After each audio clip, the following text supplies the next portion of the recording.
Dumalaw kaninang umaga sa Lingayen si Pangulong Noynoy Aquino para sa proclamation rally ng local candidates ng Liberal Party. Naganda naman ang provincial government officials para sa kanyang pagdating, ngunit hindi man lang sila nakalapit dito. Narito ang report.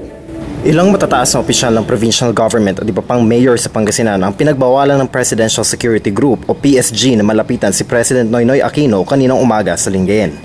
Pasado alas 9 ng umaga nang lumapag ang chopper na sinakyan ni Pinoy sa Lingayen Landing Strip para sa proclamation rally ng mga kandidatong kaalyado ng Team Pinoy sa Pangasinan.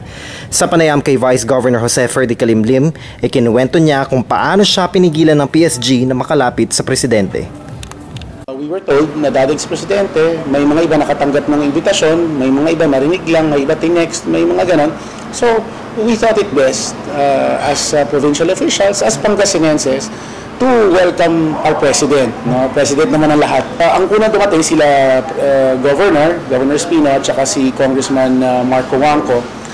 They tried to enter pero ayaw silang papasukin. Then, I think unang nakapasok si Congressman Mark, yung chairman po ng provincial, chairman ng NTC, talk to some people, finally napapasok si Governor, sinama na rin nila si Senator Shahani, then as people came in, parang pahigpit ng pahigpit, may ilang nakapasok, but by the time na dumating po ako, hindi na po ako pinapasok. Nag-introduce naman ako, sabi ko, baka pwede pumasok si Vice Governor Calimlim po.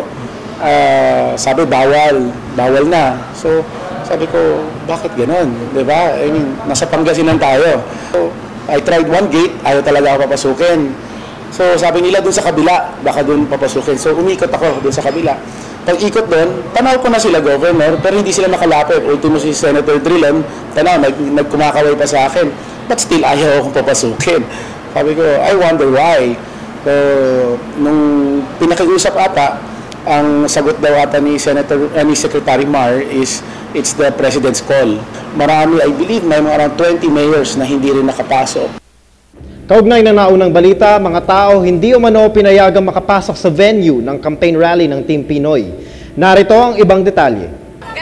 Hindi rin naitago ng ibang Pangasinense ang kanilang pagkadismaya sa pagbabawal ng PSG sa kanila na makapasok sa Lingayen 1 Central School ang pinagawa ng proclamation rally ng Team Pinoy kung saan naroroon nga ang presidente. Maging mga taong nakapasok na at lumabas lamang para magmerienda ay ayaw nang papasuking muli. Nakapasok kami kanina, kaso pagpasok namin ayaw na nila doon sa gate. Ayaw na kami papasukin. Mga kapitan din kami, maraming kapitan dito kasama ko, from San Fabian kami, San Fabian delegation kami. Kaso ayaw na nila kaming papasukin dyan. Ewan ko kung anong dahilan. Sumama naman ang loob ng mga opisyal ng probinsya nang sila rin ay hindi pinayagang makalapit sa Pangulo. Para ba yung hindi mo man lang maiparating yung simple Pangasinan hospitality ay ipagbabawal pagkakit pa sa'yo na ikaw mismo yung taga doon. Yun ang napakasakit eh. No? Unang-una, ako ayokong isipin na alam ito ni Pangulo. Dahil unang-una, siyempre, ang Pangulo ay Pangulo ng buong bansa, no? Hindi lang naman ng iilan. Pero ang nakikita ko, may halong politika ito. I myself, representing the people of Pangasinan, medyo and plus the mayors, no, and the governor himself who had to force his way in para lang makapasok. I mean, gobernador na yan, kailangan niya pang ipuwersa makapasok siya. Even si Senator Letty Shahani feels bad as a former senator na